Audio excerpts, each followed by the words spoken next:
amortiguación. La definición de amortiguación va a ser el proceso por el cual la vibración disminuye constantemente y de manera continua en amplitud.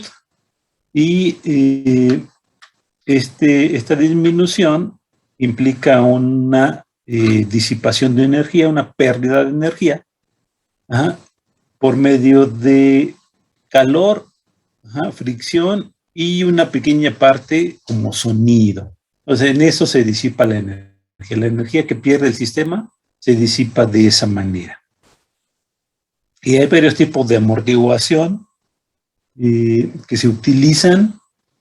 Y tenemos la amortiguación fluida en primer lugar, pero la amortiguación fluida puede ser amortiguación viscosa cuando consideramos que la velocidad a la que se mueve el flujo es baja, ¿sí? Pero entonces en ese caso tenemos que la fuerza de amortiguación es proporcional a la velocidad y esto implica que el flujo sea laminar. Si tenemos flujo turbulento, entonces la fuerza de amortiguación va a ser proporcional a la velocidad al cuadrado. Y este ya es otro tipo de ecuación. Entonces aquí tenemos dos tipos de amortiguación, viscosa y turbulenta. Ambos se aplican a fluidos, pero depende de la velocidad a la que se mueve el fluido para que sea laminar o turbulento. Luego tenemos la amortiguación seca o la amortiguación de Coulomb, que se produce entre dos materiales sólidos, por fricción entre dos superficies sólidas secas, es decir, no hay algún lubricante. Y entonces aquí la fuerza de fricción o la fuerza de amortiguamiento va a ser igual a más o menos una constante. Finalmente tenemos una amortiguación sólida, si se llama sólida, o histerésica. Histerésica viene de histéresis. Es una fricción interna que se da debido a la deformación del cuerpo sólido y a una cierta fricción que se da a nivel, a varios niveles. Va a ser a nivel cristalino, también va a ser a nivel molecular, esa fricción, y a nivel de celdas. Entonces, a todos esos niveles se da la fricción mientras se deforma, mientras hay ese movimiento, pues están frotándose estos elementos y en algún momento se pierde energía también de manera interna y se genera también un calor y a veces ruido también. Entonces, obviamente la amortiguación sólida o histerésica es de magnitudes diferentes a la fluida o a la de fricción, pero puede llegar a ser importante, sobre todo en materiales, en cierto tipo de materiales como los cauchos, por ejemplo. Y entonces hay materiales que se utilizan para sólidos, pero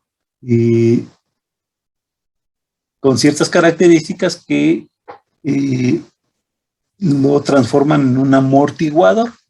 Hay ciertos elementos materiales de polímeros que se pueden utilizar entre las partes que están vibrando, que sabemos que vibran en una máquina, y las partes estructurales para evitar que la transmisión, que la vibración se transmita del motor, por ejemplo, al resto de la máquina. ¿Sí? Y estos utilizan amortiguación sólida. Bien, entonces son 4 tipos diferentes de amortiguación. Ahora, hay una hipótesis, podemos plantear nosotros una hipótesis por facilidad, para facilitarnos el trabajo bajo ciertas circunstancias, vamos a plantear la hipótesis que si las fuerzas de disipación son pequeñas, entonces la amortiguación seca, la sólida e incluso la amortiguación turbulenta se pueden modelar como amortiguación viscosa. Y entonces mi modelo va a ser igual a este de acá. Fc es proporcional a la velocidad. Para convertirlo en igualdad, pues utilizamos la constante de amortiguación, la C, de manera que Fc va a ser igual a C por X punto. Entonces podríamos utilizar ese modelo de amortiguación en cualquiera de estos casos, siempre y cuando se cumpla esta condición, que las fuerzas de disipación son pequeñas. Pero esto lo vamos a ver más adelante, esto de la amortiguación viscosa equivalente se llama. Bien. El sistema vibratorio más simple con el que podemos trabajar es el masa resorte amortiguador, que se mueve en una superficie horizontal. Ya sabemos que podemos trabajar con un movimiento vertical y aunque nuestro análisis se hace un poquito más largo, al final vamos a ver que el peso provocado por la masa se va a cancelar, va a ser cancelado por efecto de la deformación estática. Eso ya lo vimos. Entonces, ya sabemos nosotros cómo se hace ese análisis y al final vamos a llegar a una ecuación igual a la que vamos a ver aquí.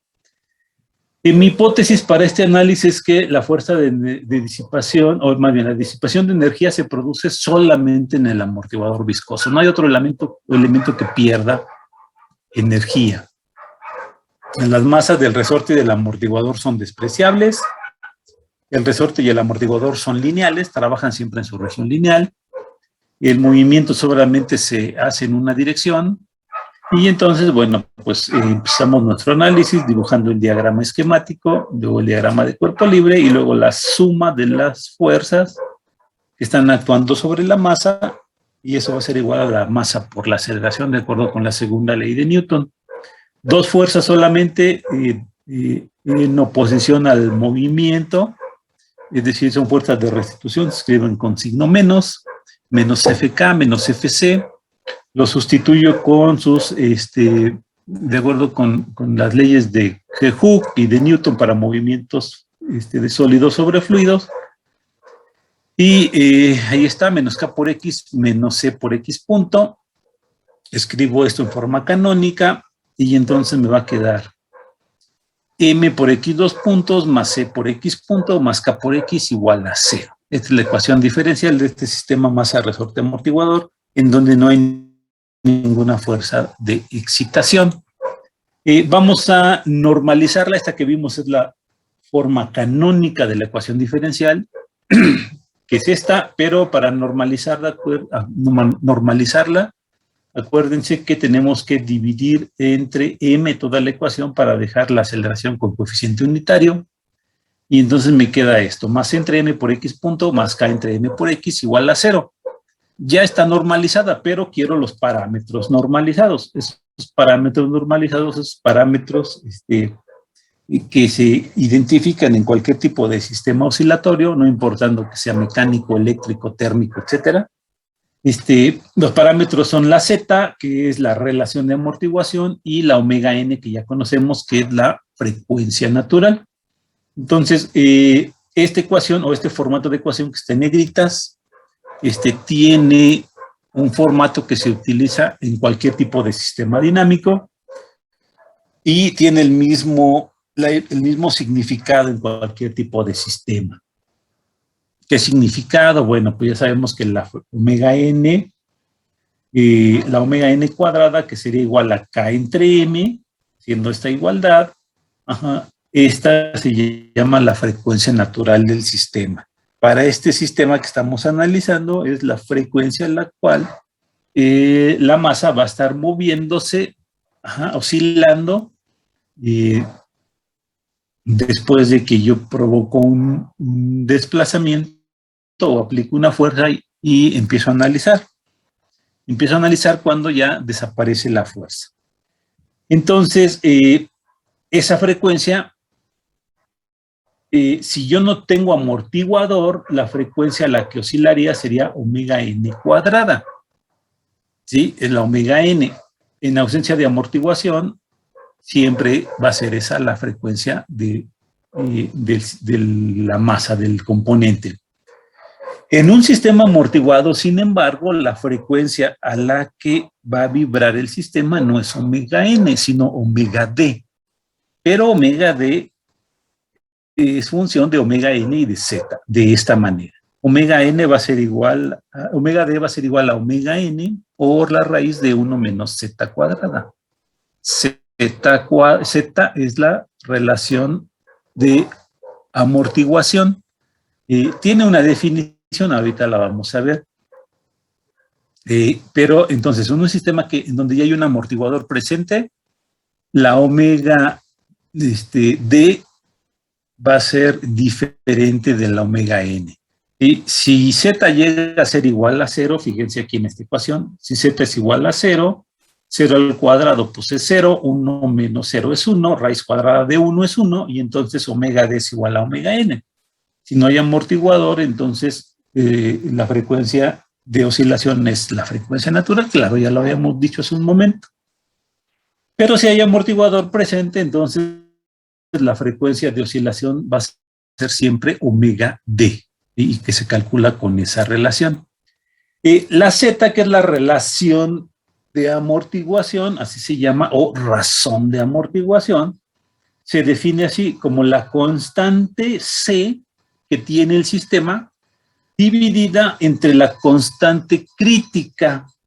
¿Cuál es la constante crítica? La constante crítica es una constante que convertiría mi sistema o la respuesta de mi sistema en críticamente amortiguada. Si se acuerdan, eso ya lo habíamos analizado, ya lo habíamos platicado. Lo vamos a ver también en un momento.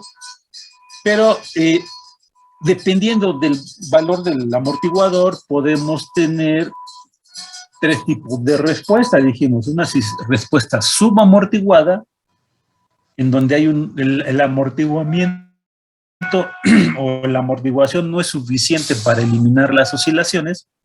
Todavía hay unas cuantas oscilaciones antes de que la masa regrese a la posición de equilibrio y se quede quieta. El sistema o la respuesta sobreamortiguada es cuando ya no hay ningún tipo de oscilación, el sistema regresa lentamente a su posición de equilibrio y en teoría lo alcanza en t igual a infinito. Y la respuesta críticamente amortiguada pues es la frontera entre los dos. La respuesta críticamente amortiguada solamente depende de un par de valores para la constante de amortiguamiento. Bueno, no, para 3 valores: la constante de amortiguamiento o amortiguación, la masa y la K del resorte. Entonces, con 3 valores, los valores de estos me definen un punto, un solo valor para Z, perdón, para la constante crítica, y ya. Para el caso de la respuesta sobreamortiguada o la respuesta subamortiguada, entonces hay un intervalo de valores que me permiten que el sistema funcione de esa manera, como subamortiguado o como sobreamortiguado. Entonces, la constante crítica es solamente un punto, es la frontera entre estos dos comportamientos. Entonces, si yo selecciono una constante crítica tal que convierta mi sistema en o la respuesta de mi sistema en una respuesta críticamente amortiguada, pues entonces esta C la pongo aquí abajo, coloco el valor de C real del sistema aquí, y entonces la división entre estos dos me va a dar el valor de Z. ¿Cuál es el valor de la constante crítica? Lo puedo determinar. Es es 2m entre omega n. 2 veces la masa por la frecuencia natural. Me definen el valor de la constante crítica para cualquier sistema. Entonces, ya sé cómo calcular el valor de Z. Entonces, sí, ahí está. Entonces, ¿cómo saco el valor de Z? Pues igualando estas ecuaciones. Esta parte está multiplicando la velocidad en la ecuación normalizada, aquí la ecuación normalizada, y esta cuando divido la ecuación entre m. Entonces igualo 2 veces z por omega n con c entre m, de ahí puedo despejar este valor de zc entre 2 veces m por omega n, y este es el valor de z crítica. Ok, entonces la frecuencia natural ya sabemos que es la frecuencia de vibración del sistema sin amortiguamiento, y que la frecuencia amortiguada, omega d, es la frecuencia de vibración del sistema cuando hay amortiguamiento. ¿Sí? Entonces, ojo con estas dos frecuencias, no son iguales, son diferentes. Ajá, y en un sistema donde hay amortiguador, pues las dos intervienen en el movimiento.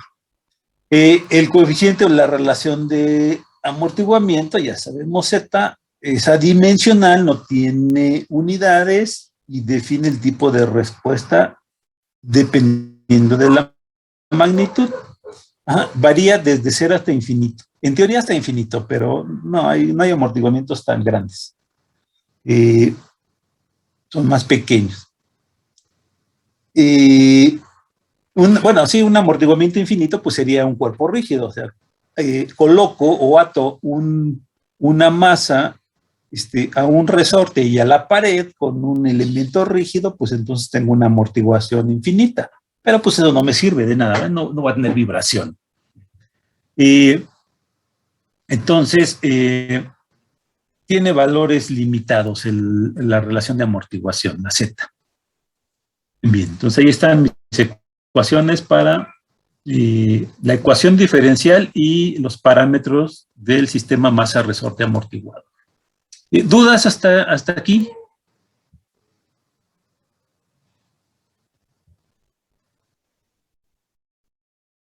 ¿No? Ay, ya salieron los demás. ¿Qué pasó? Ni cuenta me di. Ok.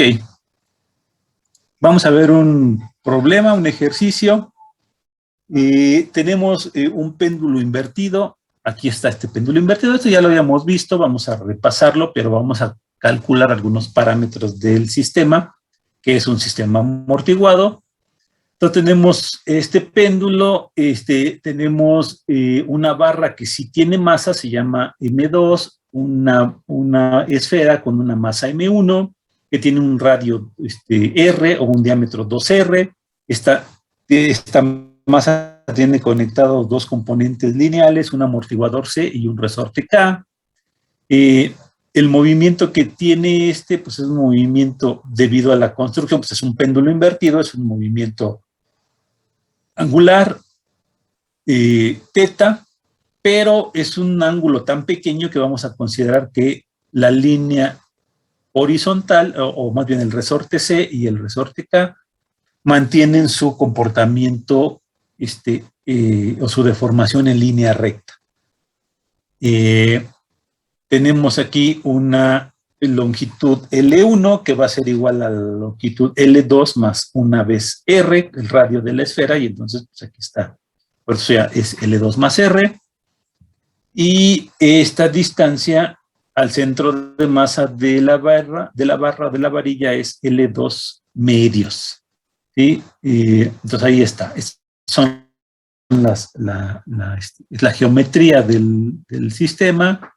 Y necesitamos nosotros primero encontrar la ecuación de movimiento para oscilaciones pequeñas respecto de la posición vertical, y vamos a usar el método de Lagrange, y después nos piden los parámetros vibratorios, frecuencia natural y coeficiente de amortiguación, de amortiguamiento. Si nos piden que lo hagamos por Lagrange, pues tenemos que determinar las energías, pero antes de las energías pues vamos a calcular el momento de inercia completo del sistema, I0 le vamos a llamar. I0 porque va a estar oscilando con respecto de este punto, que es el eje 0, está en dirección Z. Entonces, vamos a hacer, o vamos a obtener I0, el I0 es el total, como la suma del I01, que es la masa, el momento de inercia del movimiento de la masa M1, más I02, que es el momento de inercia de la barra como tal. Si vamos a las tablas y vemos cuál es el movimiento de una masa girando con respecto de un punto O, vamos a encontrar que va a ser 2/5 por M1 R2, que esa es la de la esfera, girando con respecto de su centro de masa, más M1 por L1 cuadrado, que es la distancia total entre el centro de la masa y el centro de giro. Entonces, es teorema de ejes paralelos para encontrar L01. Y L02 es el momento de inercia de una barra girando con respecto de uno de sus extremos, y es 1/3 de M2 por M2, 1/3 de M2, perdón, por L2 al cuadrado. Ya están los momentos de inercia. Voy a escribir la ecuación de la energía cinética. La energía cinética, acuérdense, depende de las masas o de las inercias y de la velocidad al cuadrado. De esta manera, 1/2 de la inercia total por teta punto al cuadrado, pero I01 e I02 pues tienen sus expresiones de acá, las sustituyo en mi ecuación y la simplifico. Bueno, lo puedo simplificar, pero bueno, aquí no se puede simplificar porque cada término tiene un parámetro diferente. R2, L1 cuadrado, L2 al cuadrado. Perdón, R cuadrada. Bien, después la energía potencial depende solamente del resorte. Y como es un péndulo, pues de la masa, de la posición, de la altura que guarda la esfera con respecto del eje, del punto de referencia, que es el punto O. Y entonces tenemos aquí que esta energía va a ser igual a 1/2 K por X cuadrada, solamente está actuando el resorte en dirección horizontal, 1/2 de la masa 1 por G por L1 y teta cuadrada. ¿Por qué? Porque es la energía que está ganando efectivamente la masa 1 o que está teniendo la masa M1 mientras tiene ese comportamiento, a veces baja, a veces sube. En esta posición tiene la energía más alta. Y luego tengo 1/2 de M2 por G por L2 medios y teta cuadrada, porque esa es la energía cinética de la barra, analizada o concentrada en el centro de masa, que es este punto.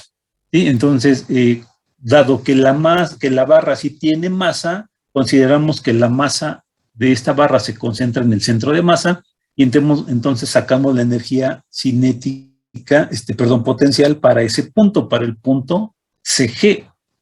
Y entonces es L medio, es la altura máxima que puede tener. Aquí está, podemos simplificar, tendríamos que convertir solamente la X en teta. ¿De qué manera cambia? Pues sabemos que de la misma manera que la velocidad tangencial es omega por R, entonces la posición angular está relacionada con la posición lineal de la misma forma. Entonces X va a ser igual a teta por R. Entonces, sustituyendo eso aquí, bueno, que aquí la R, claro, va a ser L1 al cuadrado, porque es la distancia hasta el punto en donde está midiéndose el movimiento del resorte. Este punto, esta altura es L1, que es lo mismo que L2 más R. Y ya, con eso podemos nosotros expresar toda la energía potencial en términos de la coordenada generalizada teta. ¿sí? Entonces ya están las energías ahí.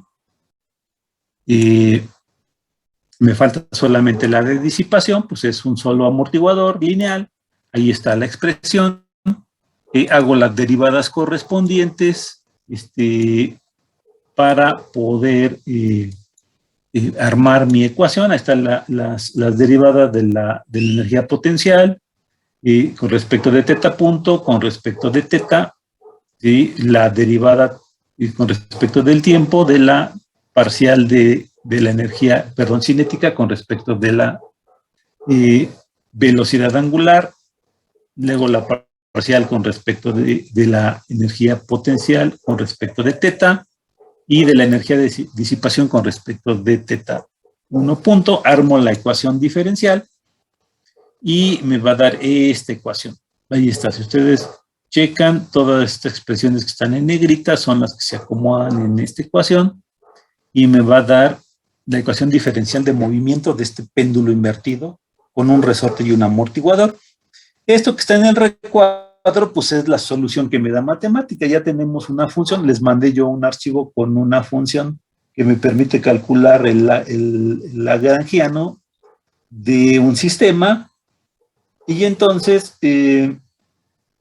pues aquí está aplicado esa función, pues aquí está la solución, una sola ecuación, y si ven ustedes, comparen esta solución con esto que yo tengo aquí, y es exactamente lo mismo.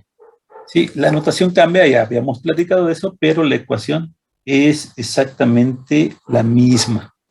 ¿Sí? Entonces ya comprobamos que esta es la ecuación diferencial de movimiento. Ahora fíjense, esta es la ecuación canónica. Y necesito la ecuación, primero dividir entre la masa y a partir de ahí sacar la ecuación diferencial normalizada. ¿Para qué necesitamos? Hasta aquí ya llegamos a la ecuación del movimiento, aquí ya tenemos el inciso A, pero el inciso B me piden los parámetros del sistema, que son las Z, que es la relación de amortiguamiento, y la omega n, que es la frecuencia natural. Entonces, en la ecuación diferencial, lo voy a dividir todo entre la inercia equivalente, que es lo que multiplica teta, 2 puntos, divido la C equivalente entre la I equivalente, y aquí tengo de aquí, y equivalente me va a dar la frecuencia natural. Aquí está ya la ecuación, en vez de poner los equivalentes, estoy poniendo los completos. Este sería lo mismo que lo que tengo aquí. Este término es la frecuencia natural elevado al cuadrado. Solamente tengo que sacar la raíz cuadrada y vean, a todo esto le saco la raíz cuadrada y esa es la frecuencia natural. Y después Z, ya sé que la tengo que expresar de esta manera, CEQ entre 2 por IEQ y por omega n. Entonces, pues ya están los dos términos, CEQ, IEQ, le tengo que multiplicar por un 2 y abajo también lo multiplico por omega n, que es este de acá, y ya tengo el valor de Z. ¿Sí está claro? Y digo, son muchos términos, pero bueno, sigue el mismo modelo que si fuera solamente un término para la inercia, uno para el amortiguador y uno para el resorte. Y solamente que, bueno, pues son más largos estos términos equivalentes. Entonces ahí está. De esa manera puedo sacar yo, después de que obtengo yo la ecuación de movimiento, la frecuencia natural y la Z, que es la relación de amortiguamiento. Bien, entonces aquí termina este ejercicio. Vamos a ver un ejercicio más, ya con valores numéricos. Tenemos un medidor de nivel de agua, allí está el medidor de nivel, es una viga horizontal que tiene una aguja en un extremo y un flotador en el otro. ¿Sí? Tiene una carátula semicircular, ¿sí? Con una escala a lo largo de este semicírculo, que me va a dar valores positivos o negativos con respecto de una posición de referencia, de un valor medio, o positivo si yo considero un valor mínimo y un valor máximo para el nivel. Ya depende de cómo calibre yo la carátula que yo tengo acá, el cuadrante. Tiene dimensiones L mayúscula total, L minúscula para la posición del amortiguador, y acá tengo el flotador, un flotador cilíndrico de 100 milímetros de diámetro, pesa, o no pesa, tiene una masa de medio kilogramo. Aquí están los valores de L, 70 milímetros, y L minúscula y L mayúscula de 420 milímetros. Si consideramos que la barra no tiene masa despreciable, nos piden la ecuación, primero la ecuación diferencial de movimiento, después me piden el valor de la frecuencia natural, después el valor de la constante de amortiguamiento para que sea un sistema críticamente amortiguado, y finalmente el valor de la frecuencia amortiguada si tengo que el sistema tiene una constante C igual a la mitad de la constante crítica de amortiguación o amortiguamiento. ¿Sí? Bien, entonces pongo aquí mis datos, cambiamos a sistema internacional todos, para que sea todas las unidades congruentes, a metros, a kilogramos y a kilogramos sobre metro cúbico. Necesitamos la ρ del agua. Y entonces ya empiezo mi análisis. Y como empezamos el análisis, obviamente este sistema, pues tenemos que hacer suma de momentos porque está girando con respecto de un punto. El punto O, vamos a considerar que es este de acá, o punto cero.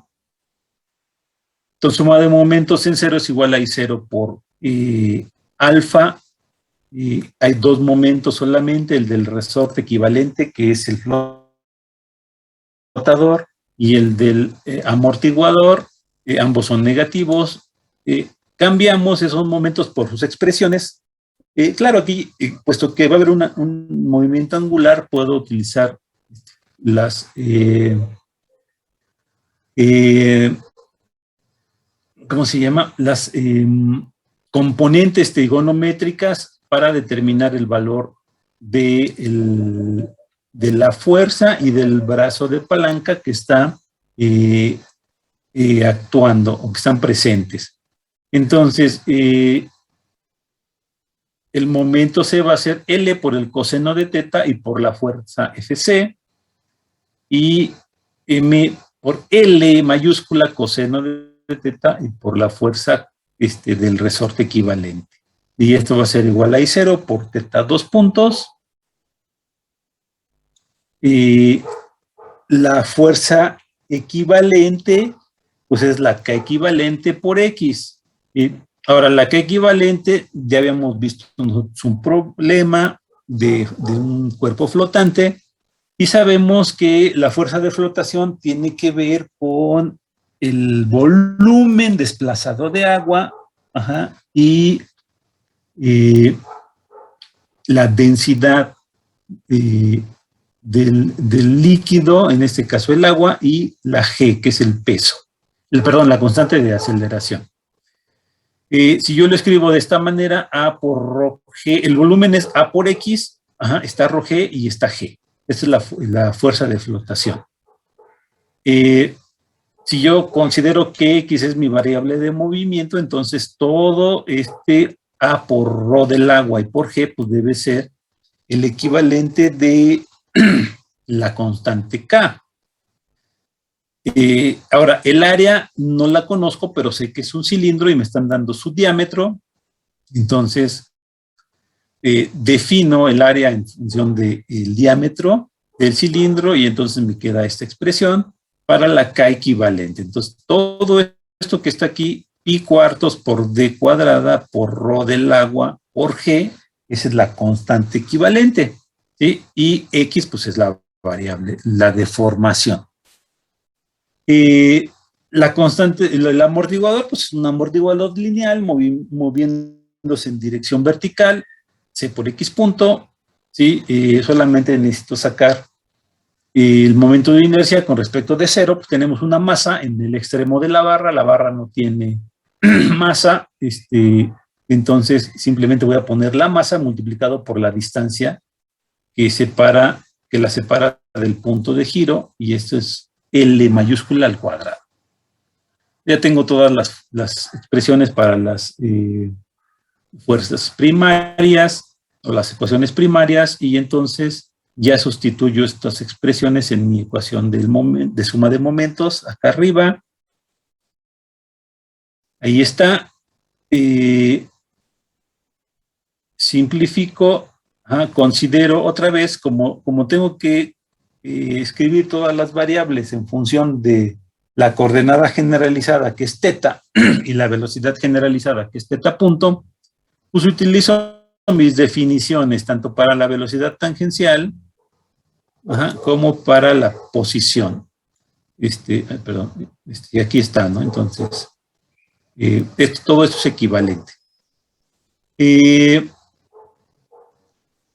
Ahora sí, aquí está para la posición, X es igual a teta por L, sustituyo estas aquí, simplifico, escribo la ecuación diferencial en forma canónica, y entonces ya me va a quedar de esta manera. Esta es mi ecuación diferencial. Si divido todo entre ml cuadrada, pues entonces ya tengo la ecuación normalizada, y de aquí puedo sacar la omega n, que es la raíz cuadrada de todo esto. Aquí está, sustituyo los datos, tengo todos estos datos ya arriba, entonces sustituyo solamente los datos y me da una frecuencia natural de 12.414 radianes por segundo. Esa es la frecuencia natural de este sistema. Voy a sacar la constante crítica, ya sabemos cuál es la expresión, es 2 veces m por omega n, ya conozco ambos parámetros, los sustituyo aquí, y entonces me va a dar que la constante crítica tiene también un valor numérico igual, pero las unidades no son las mismas, es 12.414 newtons por segundo sobre metro. ¿Sí? Entonces, la frecuencia natural en valor es igual, pero en unidades, pues no. O sea, es un parámetro completamente diferente.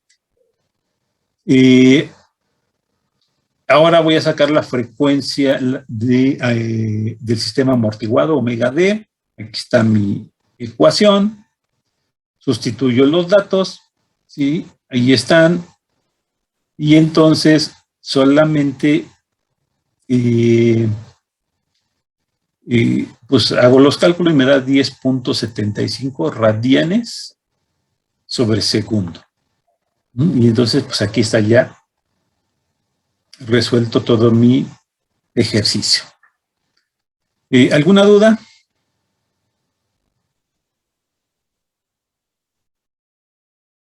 Ok.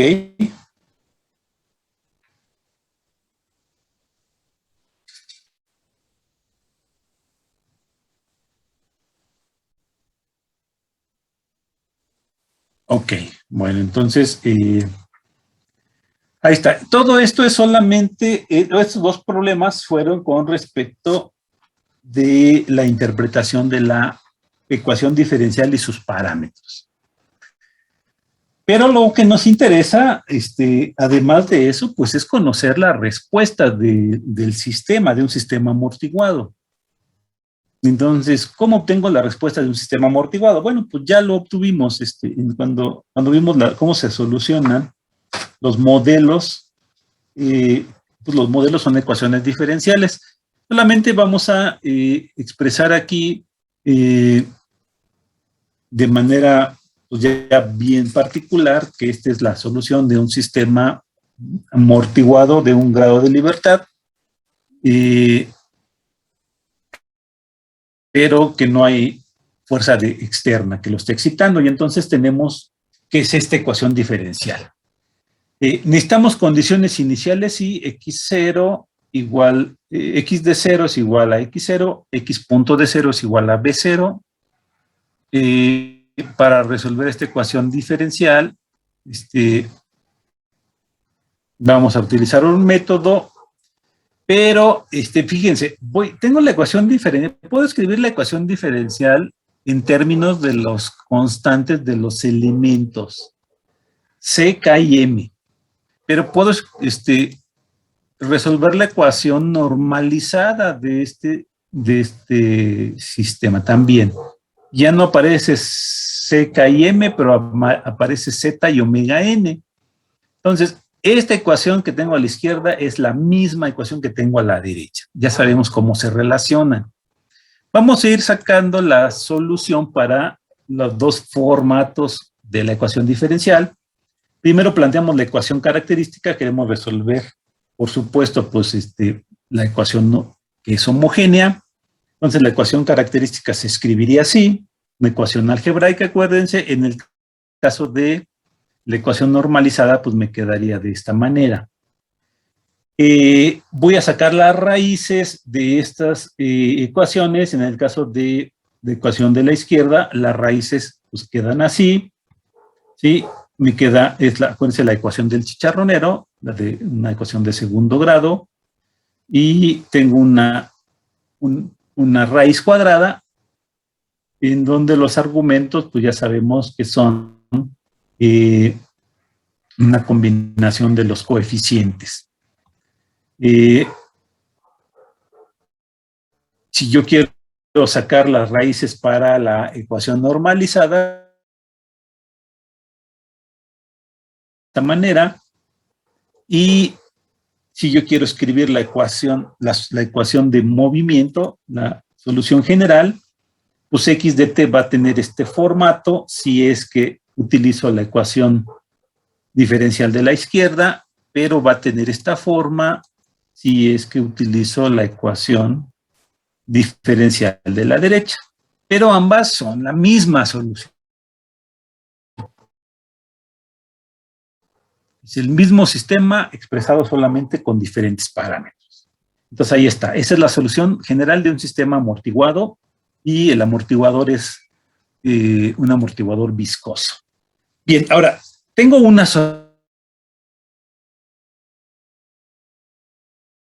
solución de tres maneras diferentes, dependiendo del resultado que me dé, que tenga dentro de la raíz cuadrada.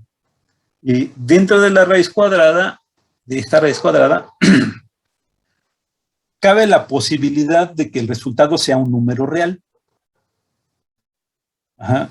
Es decir, si esta parte del argumento es mayor que K entre M, entonces tengo un resultado real, un número real. Sin embargo, si sucede lo contrario, que K entre M sea mayor que C cuadrada entre 4M cuadrada, entonces tengo un resultado dentro de la raíz cuadrada me va a dar un número imaginario, un número imaginario que tiene, o más bien un número complejo que tiene su parte real y su parte imaginaria. Y pudiera ser también que estos dos términos sean iguales y entonces pues tenga que la raíz sea un 0. Entonces, esta es, me va a dar tres respuestas, tres tipos de respuesta. Lo mismo aplica acá. Solamente que aquí entonces sucede que una condición sería que z cuadrada sea mayor que 1 para que tenga un resultado real, que z cuadrado sea menor que 1 para que tenga un resultado complejo, o que z cuadrado sea igual a 1 y entonces ya tengo que todo esto es 0. Bien, entonces, para plantear estas soluciones, pues vamos a poner esta tabla. Ahí está resumida todo lo que les acabo de decir. Y ahí están las ecuaciones, ahí están las respuestas, las ecuaciones. de los parámetros que están involucrados en cada tipo de movimiento y una gráfica de la respuesta, más o menos, que podemos esperar. ¿Qué observaciones tenemos? Bueno, para cuando tenemos una respuesta subamortiguada, entonces no hay ninguna oscilación y el sistema va acercándose poco a poco al equilibrio, aunque en teoría, bueno, pues no lo alcanza, lo alcanza en t igual a infinito. Puedo cambiar los valores de z entre z tiene que ser mayor que 1, entonces entre 1.000000 y algo, hasta el valor de z que quieran, un número muy grande, ¿sí? Es un intervalo muy grande en los que puedo hacer variar z. Entonces z tiene que ser mayor que 1, o en su defecto se tiene que cumplir esta condición. Si z es igual a 1, o estos dos términos son iguales, es lo mismo, entonces tengo que mi sistema es críticamente amortiguado y yo puedo poner los parámetros de esta manera. La respuesta es así. Solamente puede cambiar la respuesta si es que cambian las condiciones iniciales. Entonces, si tengo condiciones iniciales diferentes, puedo tener respuestas diferentes en un mismo sistema, aun cuando sea críticamente amortiguado. Pero acá, en el sobreamortiguado, pues ahí cambia con el valor de z y con el valor de las condiciones iniciales. El último caso, el caso subamortiguado, ¿sí? Sucede que aquí sí hay oscilaciones, la amplitud disminuye en cada ciclo de manera logarítmica. Aquí está, lo vamos a ver, es un caso especial de análisis, el decremento logarítmico, y lo podemos utilizar para resolver algunos problemas sin tener que utilizar todo nuestro desarrollo. Lo único que me queda aquí aclarar es que, en realidad, puesto que aquí tengo una solución, ¿cómo se llama?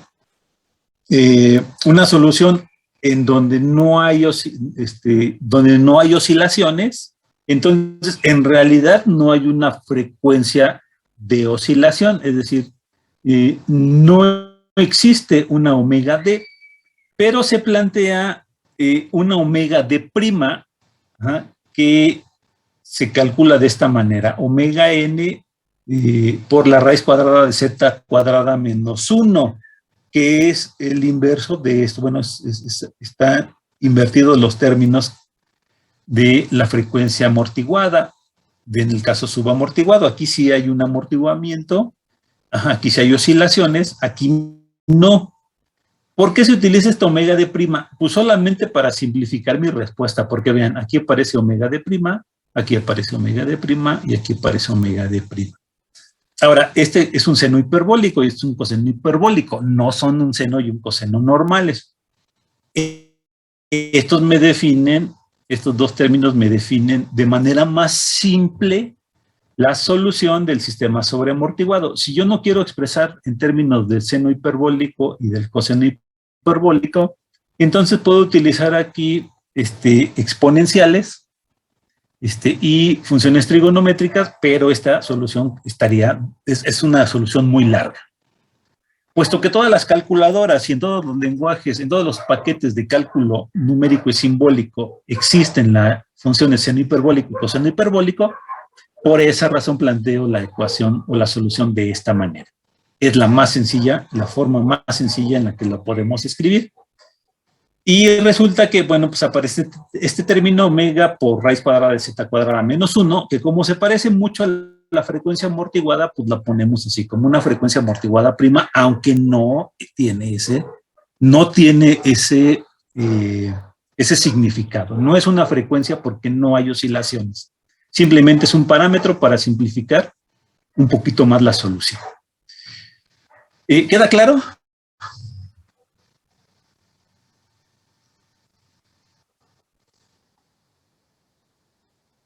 Sí, ok. Bien, entonces ahí están los tres casos, dependiendo de lo que tengo aquí, de lo que tengo dentro de la raíz cuadrada. y depende de si lo planteo en términos de la masa, la constante del resorte o la constante del amortiguador, o lo planteo en los términos de omega n y z. Entonces, no importando cómo plantee mi ecuación diferencial, aquí están ya los casos y aquí están las ecuaciones y las respuestas. Bien, pues vamos a ver entonces.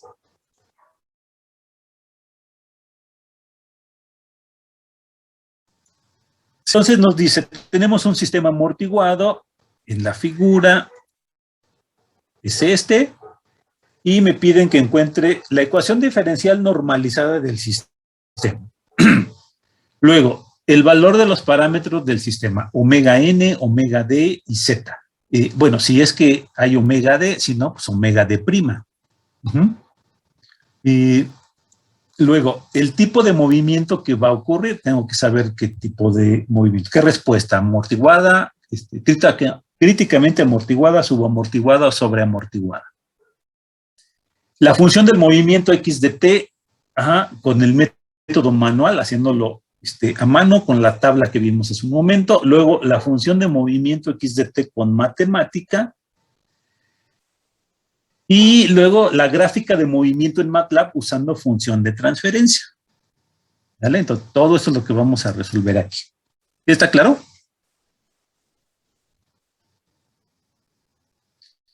Ok, bueno, entonces vamos con la primera parte. Vamos a escribir los datos primero.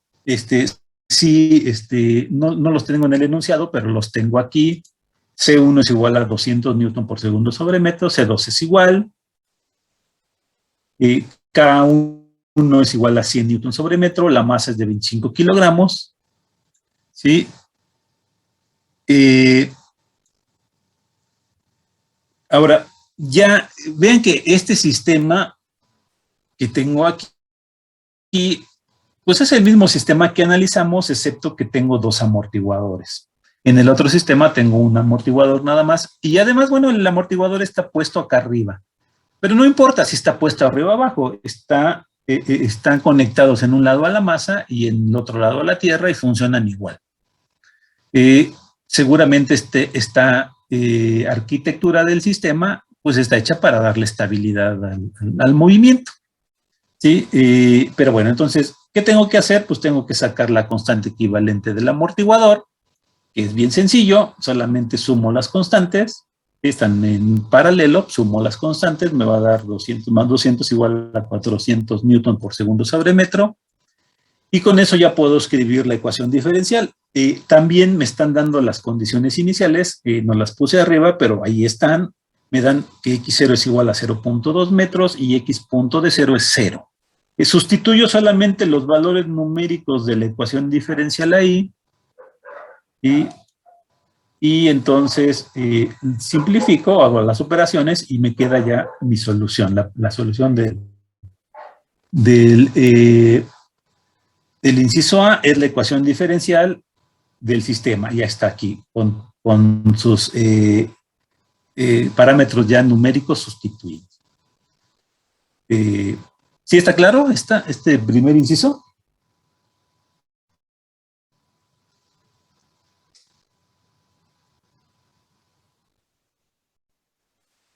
¿Qué pasó? A ver, aquí ¿cuál es el problema o la duda?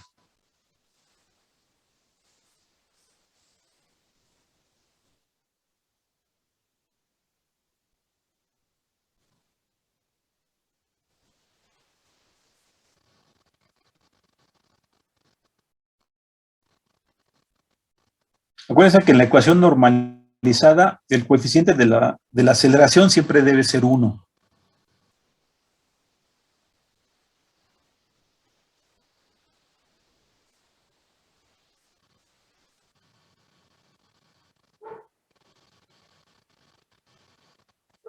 ¿Sí?